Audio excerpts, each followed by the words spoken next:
което можем да отдадем на Бог, е да бъдем щастливи, независимо къде се намираме, доверявайки се на Неговия избор за подходящия момент в живота ни и на Неговите пътища.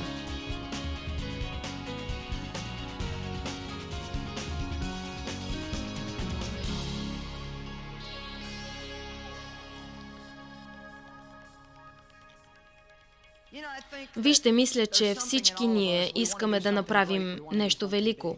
Искаме да направим нещо голямо, да сме първи в нещо, да сме на върха. И според мен това не е непременно лошо, стига мотивите ни да са правилни. Но наистина мисля, че трябва да осъзнаем, че това, което светът смята за голямо и велико, не е задължително това, което Бог смята за голямо и велико. Затова искам да ви поговоря малко за дребните неща, които всъщност в Божиите очи са истински и големи. В Матей 20:20 майката на Заведеевите синове се приближи към Исус, заедно с синовете си, коленичи пред Него, кланяше му се и каза: „Ще ми направиш ли услуга?“ А той каза: „Какво искаш?“ Тя отговори: „Заповядай тези мои двама сина да седнат до теб, единият отдясно, а другият отляво в Твоето царство.“ Тя искаше синовете й да са на големи позиции, искаше да са на първо място, искаше да бъдат повишени. Но Исус отговори: „Не знаете какво искате.“ Най-напред хората винаги искат да бъдат шефове, но не искат непременно отговорността на шеф. Амин. Удивително е как хората не разбират, че с властта идва и отговорността. Не можете да имате едното без другото. Получите ли повишение, получавате и повече работа. Ставате шеф и изведнъж никой не харесва решенията ви. Говорят за вас така, както вие сте говорили за шефа преди да станете шеф. И след това казва: „Можете ли да пиете чашата, която аз имам да пия?“ Какво изречение само. „И можете ли да се кръстите с кръщението, с което аз се кръщавам?“ И те казват: „О, да, можем.“ В действителност, те дори не знаят за какво говорят. Той им каза: „Моята чаша ще пиете, но да седнете отдясно и отляво на мен не ми е дадено да реша, а ще се даде на онези, за които е било определено и приготвено от моя Отец.“ Снощи говорихме за това да се наслаждаваме на живота си. И че макар да искаме да имаме цели, мечти и видения за живота си, да искаме да напредваме, да се издигаме на по-високи нива в живота, все пак трябва да се научим да се наслаждаваме там, където сме по пътя, на където вървим. В противен случай губим голяма част от живота си просто в притеснение за мястото, на което още не сме стигнали. Аз смятам, че всичко това е част от доверието в Бог. Тази майка искаше синовете й да имат двете големи почетни позиции, но Исус каза: „Всъщност не са ми дадени на мен да решавам. Това зависи от Отец.“ И всички трябва да осъзнаем, че Бог има план за нашия живот и че Неговият план ще измести нашия план. И колкото и силно да желаем в живота ни да се случи дадено нещо, ако Бог не участва в това, по-добре да се надяваме и да се молим то да не се случи, защото няма по-лошо от това да бъдете някъде, където Бог не ви е помазал да бъдете. Амин. За мен ще бъде кошмар да се изправя тук тази вечер и да нямам дарбата от Бог да го направя. Напрежението от отговорността за каквото и да било просто ще ви смаже, ако нямате дарбата от Бог да го направите. Така че запомнете, че когато искате да сте начело на нещо, винаги има съответна отговорност, която го съпътства. Исус каза: „За тези позиции не е дадено на мен да решавам, те зависят от Бог.“ Така че мисля, че има някои неща в Библията, за които трябва да се молим. „Боже, ако е Твоята воля, направи го.“ Има някои неща, за които не е нужно да се молим по този начин. Знаем, че Бог иска всеки да се спаси. Но има други неща, за които не сме напълно сигурни каква е Божията воля, така че трябва да казваме: „Виж, Боже, бих искал това да стане, мисля, че ми харесва да направя това. И ако е правилно, то направи го да стане и ми дай благодатта да бъда щастлив междувременно.“ Мисля, че най-голямата почит, която можем да отдадем на Бог, е да бъдем щастливи, независимо къде се намираме, доверявайки се на Неговия избор за подходящия момент в живота ни и на Неговите пътища. Амин. Стих 23. „Моята чаша ще пиете, но да седнете отдясно и отляво на мен не е моя да дам. Тези места са за онези, които е определил и приготвил моят Отец.“ Всеки да каже: „Приготвил.“ Кажете, приготвил. Вижте, истината е, че много хора желаят позиции, но не искат да бъдат приготвени за тях. И едно от нещата, които ни подготвя за повишение, е способността да се справяме там, където сме в момента, с хубаво отношение. А когато другите 10 ученика чуха това, възнегодуваха против двамата братя, защото съм сигурна, че и те искаха да бъдат високопоставени. Всеки иска да бъде началник.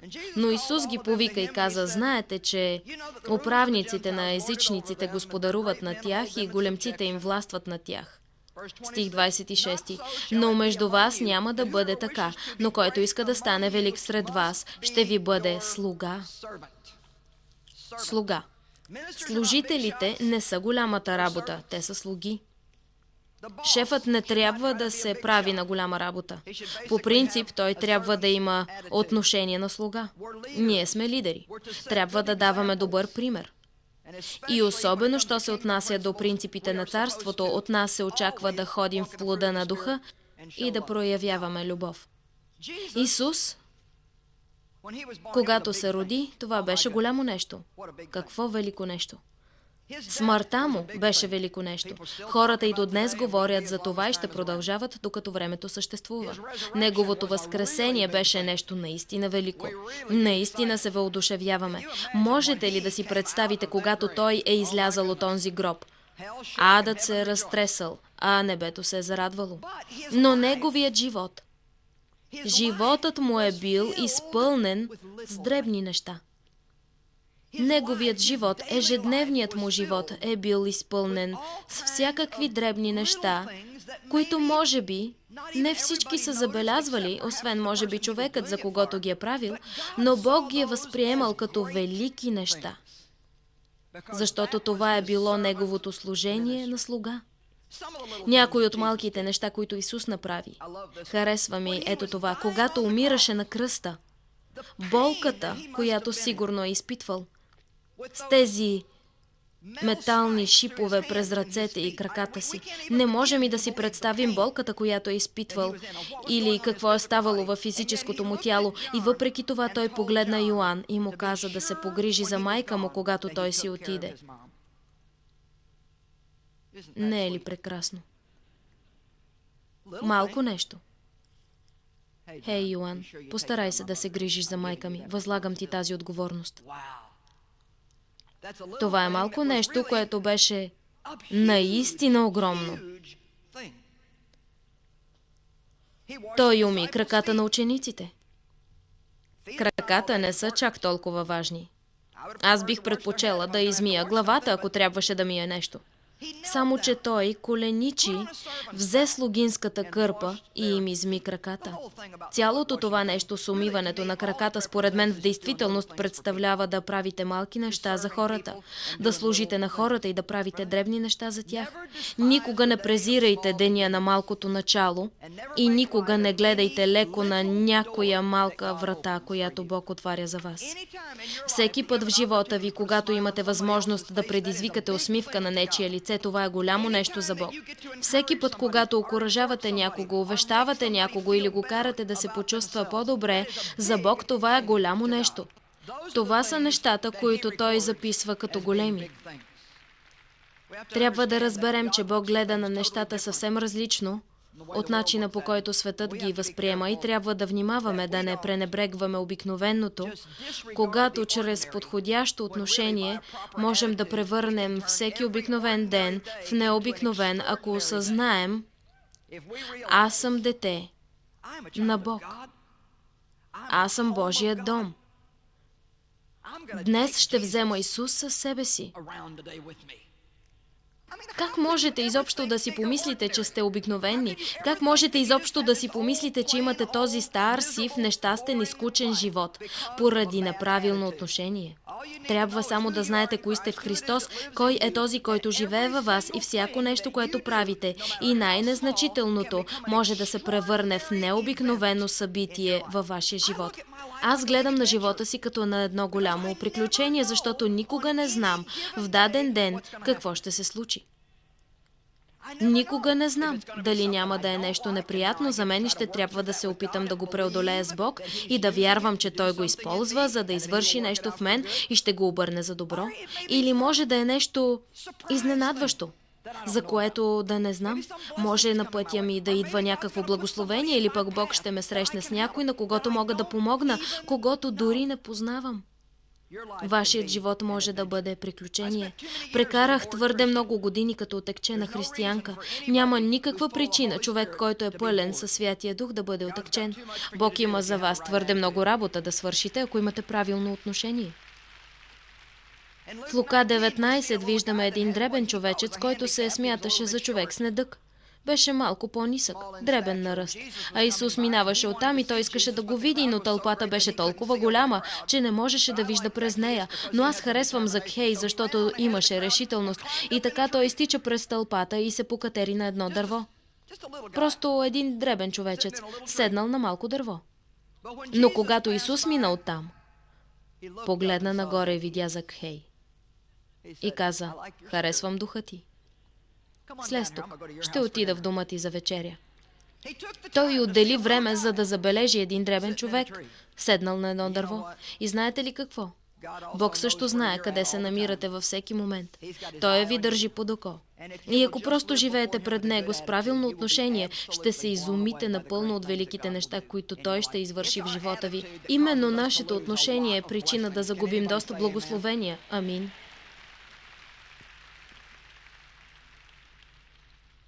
Мисля, че едно от най-великите неща, които Исус правеше в своето служение, беше, че често се спираше заради хора, които страдаха.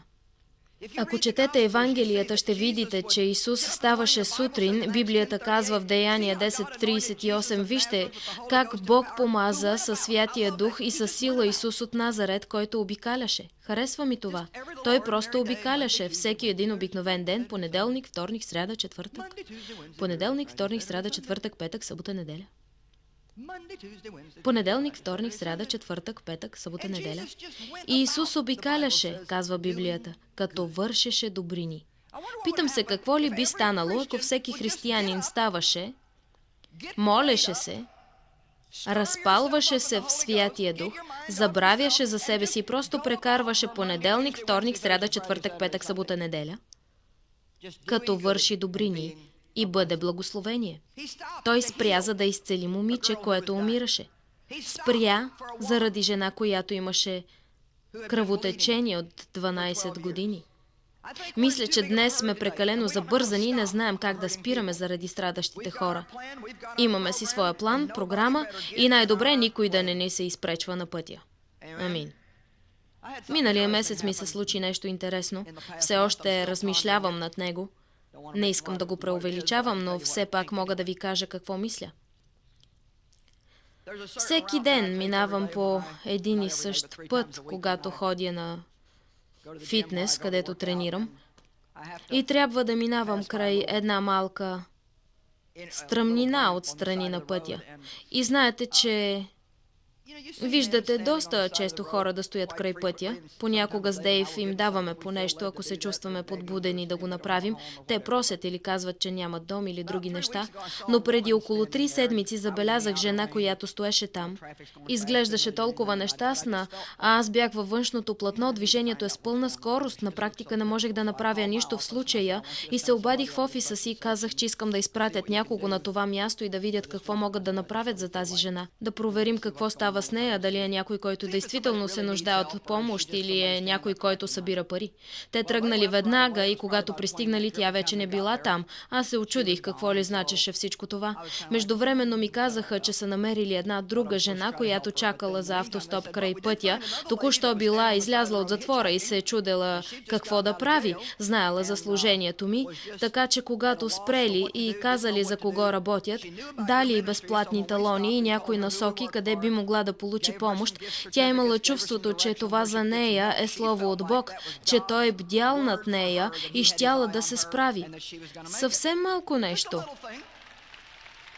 Не беше кой знае какво. За нас не беше нещо голямо, но за нея то промени живота й. Амин.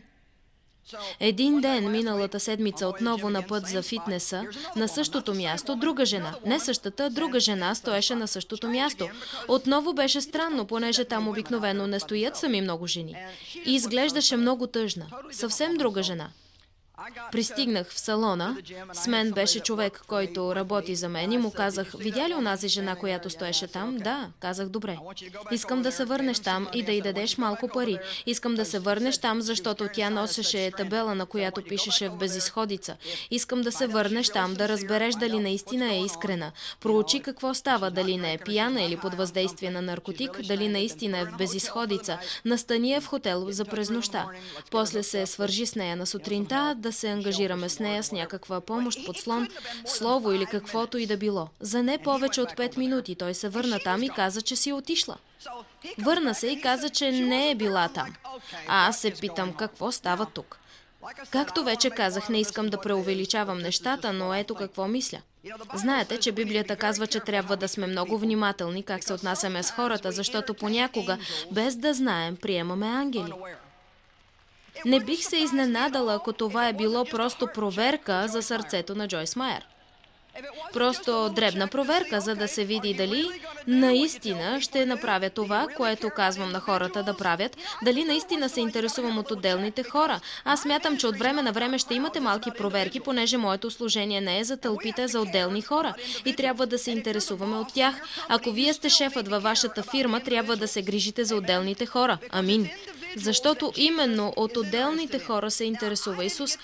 Аз не успях да помогна на нито една от онези жени, но някак си се надявам да са били ангели и че съм си взела изпита. А може би следващия път ще попадна на някой, който ще се задържи малко. Амин.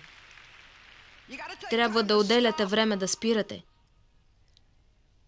Колко от вас смятат, че в нашето общество сме прекалено забързани и може би... Мисля, че дори не забелязваме какво става наоколо. Мисля, че около нас непрекъснато има наранени и нещастни хора с разбити сърца, а ние дори не ги забелязваме. Дори не забелязваме какво става с тях. Исус спираше за страдащите хора. И според мен това е наистина едно от най-великите неща, които той правеше. В Йоан 2, и намирам това за много хумористично, знам, че то просто разбива религиозните хора. Първото му чудо беше, че направи вино на едно тържество. Аз мога... Днес няма да разглеждам тази доктрина, няма да отиваме натам. Но идеята е, че религиозните хора дори не обичат празненствата. Нали? Защото когато си някой стар и кисел религиозен човек, просто не си падаш по забавленията.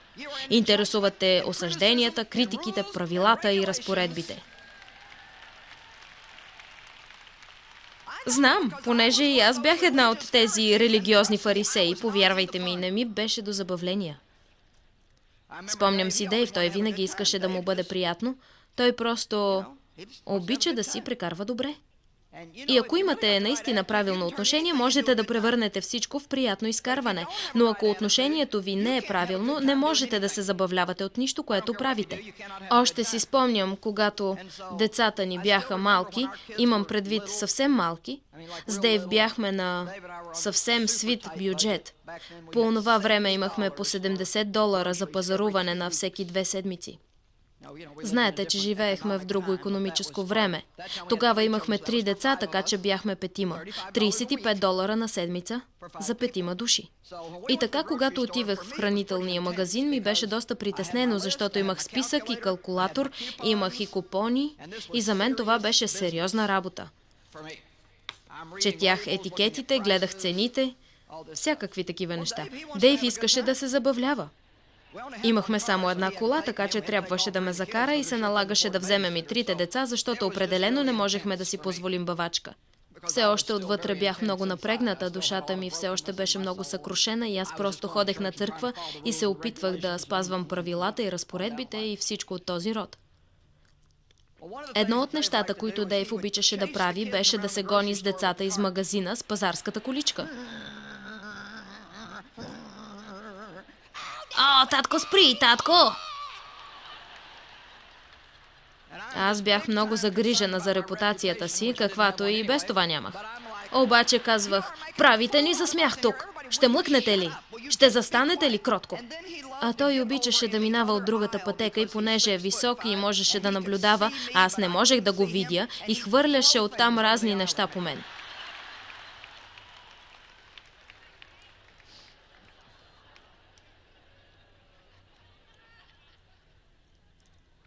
Помня, когато бяхме млади и аз гледах някой страшен филм вечер, а той излазваше по корем.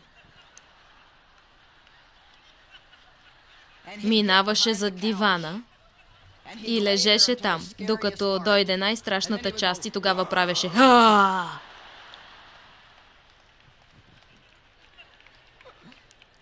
В дома ни имаше килери с жалузийни врати, знаете ги. Една вечер минавах през хола, а той беше в дрешника с затворена врата. И когато минавах оттам, той каза «Джойс!». Просто да добиете представа за какво съм омъжена, нали? И вижте, аз съм настроена сериозно. За мен там някъде текат ситуации на живот и смърт. Опитвам се да спасявам животи. Ще спреш ли да ми се пречкаш? И така, веднъж в магазина пак ставаше същото нещо и той току-що просто ме беше изкарал от нерви, докато стигнахме на опашката за касата и ми каза: «Джойс, моля ти се, просто се опитвам малко да се забавлявам». А аз отговорих: «Аз не съм дошла тук да се забавлявам. Дошла съм да напазарувам. Искам да ги платя. Искам да ги кача в колата, да ги отнеса вкъщи и да ги прибера. И искам ти да се държиш като зрял човек».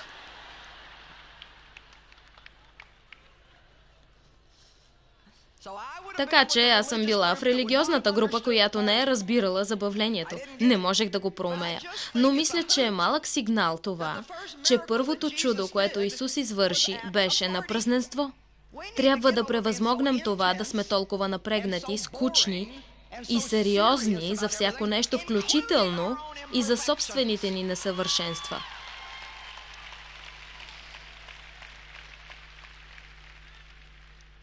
Друго малко нещо, което Исус направи, беше, че Исус плака заради неверието в света. Много често хората се разплакват, когато видят нещо тъжно, а после се извиняват. Не е нужно да се извиняваш за сълзите си. Сълзите са прекрасни. Той направи триумфалното си влизане в Ерусалим на магаре. За най-голяма изненада. Това беше съвсем дребен и невзрачен акт, но свидетелстваше толкова много за смирението и неговия характер. Искам сега да погледнем Йоан 21, да споделя с вас едно, вярвам, удивително нещо в Библията. Не знам дали за вас то ще е толкова важно, колкото беше за мен, но говори за правенето на малки неща. Йоан 21:8.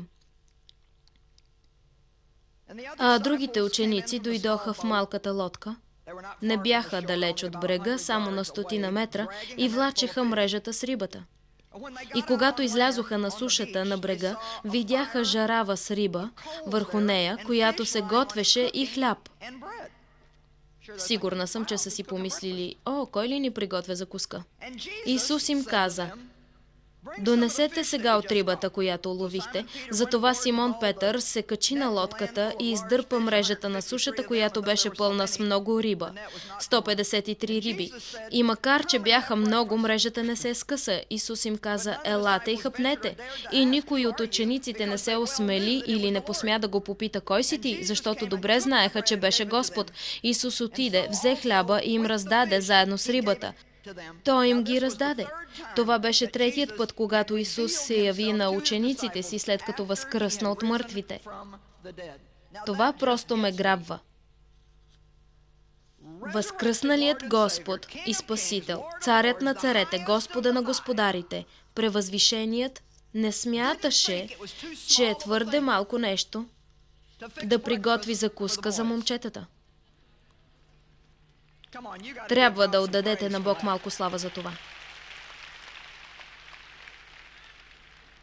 Трябва да имаме по-добро отношение към това да правим някои от тези малки неща. Защото всяко дребно нещо, всяко обикновено нещо може да стане необикновено, ако просто проявим необикновено отношение вместо най-обикновено.